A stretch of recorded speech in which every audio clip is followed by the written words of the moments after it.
My cat was named Spider-Man. He was a little cuddly jerk of a black cat who hated everyone and everything except for me, my wife, my daughter, and my son. Even my son he was only just starting to warm up to. Any cat owner knows that cats get up to all sorts of hijinks at night. Ours was no different. Spider-Man would run around chasing imaginary mice, would jump onto high places just to leer at us, would rustle in any paper bags he found, and would try to find cords to bite on if he could wake us up to tell us he was hungry or thirsty.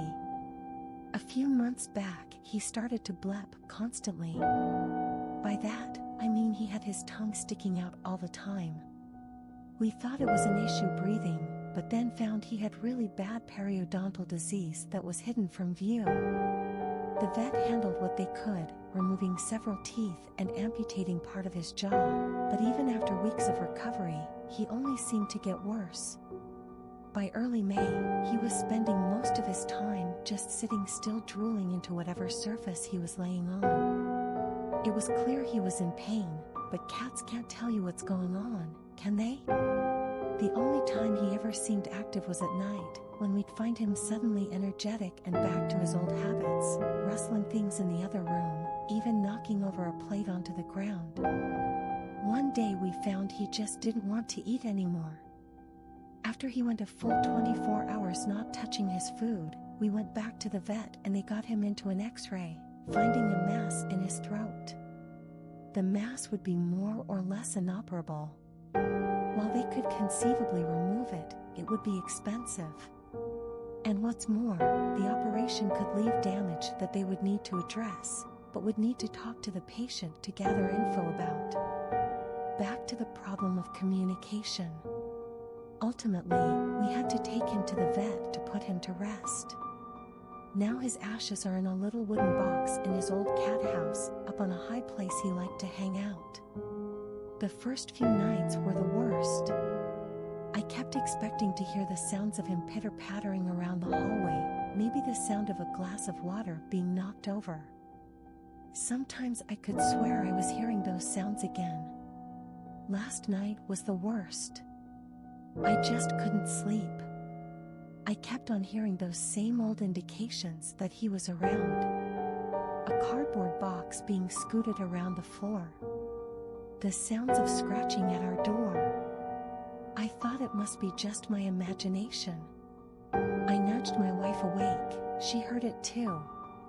My next thought was that surely one of my kids must be up out of bed playing with stuff. I got up, ready to tell whichever kid to get back to bed.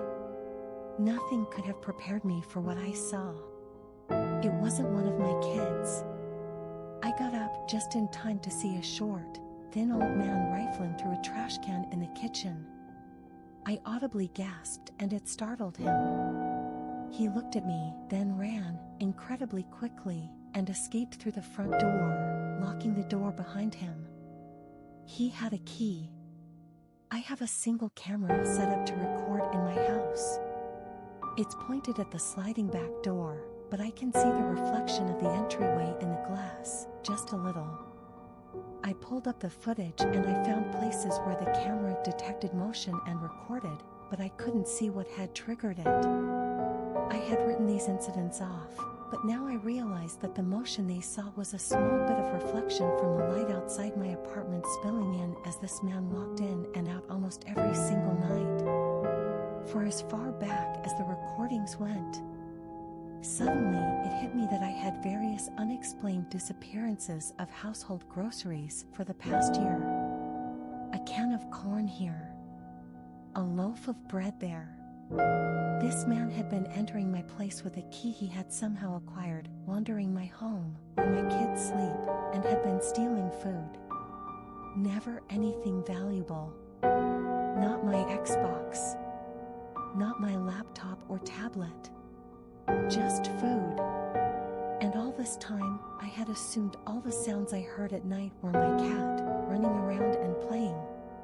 All those times my cat woke me up meowing, and I would tell him to shut up, before eventually waking up cursing.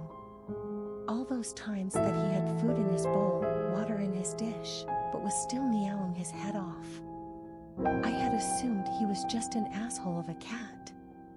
But cats can't tell you what's going on, can they?